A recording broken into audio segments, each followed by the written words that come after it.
There are few issues as hotly contested and as poorly understood as the question of what makes a person gay or straight. It's a political question, a social question, a religious question, but it's also a science question, one that might someday have an actual provable answer. The handful of scientists who work in this underfunded and politically charged field will tell you that answer is a long way off. But as we reported last spring, their efforts are already yielding tantalizing clues. One focus of their research is twins. These bedrooms belong to twins who are 9 years old. One room is all camouflage, airplanes, and military toys. The other, well, see for yourself. A pastel canopy, stuffed animals, white horses. Not all that surprising for boy-girl twins. Except these twins What's your base code? are Jared and Adam. I have the Marines parking only. And When I came for a visit, Jared was eager to show me his G.I. Joe collection. I have ones that say like Marine and SWAT, and then that's where I keep all the guns for them. Adam, on the other hand... This is one of my dolls. Yeah, that is Bratz Baby. This is made by the company that made this and this. I hate to interrupt you, but I just noticed you have nail polish on with stars. And diamonds. And diamonds. I have to ask you a question. Did you go to school like that today? Mm-hmm. I just showed them my nails, and they were like, "Why did you do that?" Like, Adam's behavior is called childhood gender nonconformity, meaning a child whose interests and behaviors are more typical of the opposite sex. Research shows that kids with extreme gender nonconformity usually grow up to be gay. Danielle is Adam and Jared's mom. How early on did you notice this difference? About 18 months, he was really into asking for a Barbie. He wanted a Barbie. At 18 months? At 18 months. And what about Jared? What was he asking at 18 months? Fire trucks. Not that much has changed. Jared's favorite game now is Battlefield 2 Special Forces. What's your favorite game? It's called Neopets, The Darkest Fairy.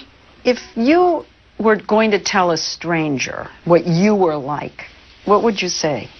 I'm a kid who likes G.I. Joes and games and TV. I would say like a girl. You would say, I'm like a girl? That's what you would say? Why do you think that is?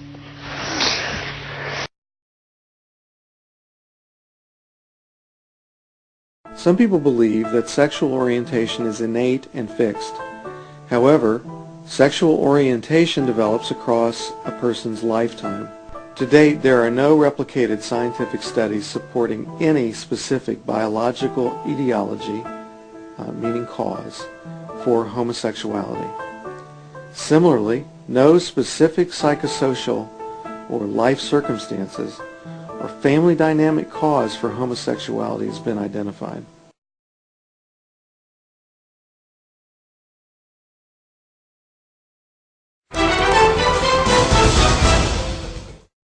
What about Don't Ask, Don't Tell? You think they're going to change it? I hope so. You know, there's so many things. It's Don't Ask, Don't Tell, and then recently I know they're working on repealing the restrictions on blood donors from the gay community. It's just there's so many archaic things floating around in the government right now that are so misinformed and so wrong, and it's very confusing. It's very confusing for young people, especially, you know, 14-year-olds in high school who are getting sent home because they have T-shirts that say gay on it, and as if gay is a curse word or somehow inappropriate. I just think that in terms of education, sexual education, political education, and social education in schools, I think it's important to be specific about civil rights and a person's worth. No person is worth any less than another human being based on their sexual orientation. When people talk about homosexuality, they often ask, is it a choice? I heard it is. Hello, what's your name? Christian. Well, Christian, let's see what the latest science has to say. Oh, that. To help us, here are two gay people, George and Martha. Before we can answer, is it a choice, we must first determine what it means to be gay. How do you know you're a homosexual? The same way you know that you're straight. Since the 19th century, many theories about homosexuality have been offered that are untestable and contradictory. Male homosexuality is the result of an absent father and an overbearing mother. See ya. Stand up straight, dear. And the female homosexual has never recovered from her anger over not having the penis. She wishes to avenge her perceived castration by taking another female as her sexual object. You're kidding me, right? Well, I've always been told that homosexuality is unnatural. Is it? In fact, homosexual relations are common in nature, including zebras, baboons, dolphins, sheep, buffalo, ducks, foxes, elephants, horses, gorillas, moose, house cats, pigs, mice, rabbits, swans, and lions, to name a few. Well, okay, but we're not animals. Human beings have free will. You don't just decide who to love. Settle down there, Martha. Christian does have a point, but let's take a look at the most recent scientific evidence. That they were changed. Maybe these programs don't work for everyone, but what's the harm? How about the feelings of shame and guilt they instill and reinforce in their victims? Or the money, energy, and time they sap from people who have nothing wrong with them? Says you. Well, in point of fact, not just George says that, Christian. The American Medical Association, the American Psychiatric Association, the American Psychological Association, the American Psychoanalytic Association, the American Academy of Pediatrics, and the National Association of Social Workers have all stated that homosexuality should not be treated as a mental disorder.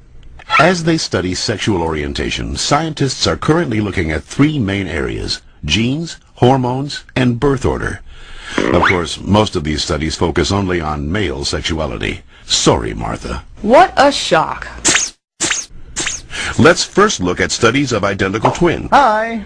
When one identical twin is a gay man, the other twin is gay up to 70% of the time, far higher than would occur if genes played no role.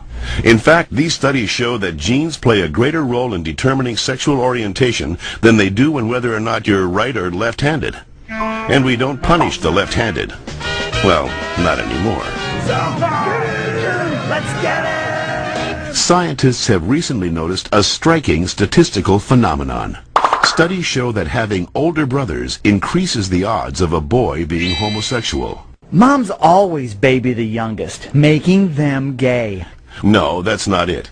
When a woman is pregnant with a boy, scientists are realizing that her female body often sees the male fetus as a foreign object and begins to produce antibodies against it.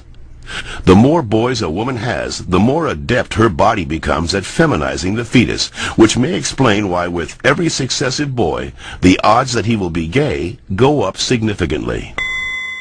All right, maybe you all accept it, but what about those people who started out gay and say they became straight by discovering God? What about ex-gay ministries? Even so-called ex-gay ministries don't claim to change a person's inner sexual desires, just his or her sexual conduct. We're still gay. If these places really work, why don't they all use the same technique? Why does each ministry experiment its own way? Well... And why have so many members and leaders recanted earlier claims disorder, and that they oppose attempts at reparative or conversion therapy, and that sexual orientation is not a choice and cannot be changed. So that's it. I'm supposed to believe that it's not a choice just because all those doctors and scientists say so? Or you could just ask us. I do know this one girl named Heather who goes back and forth, but she's Shut up. The information in this educational cartoon is based upon studies that can be found in any university library, with the possible exception of the Bob Jones University in South Carolina. Pace, turn it up, heat it up. I need to be entertained. Push the limit, are you with it, baby? Don't be afraid. I'ma hurt you real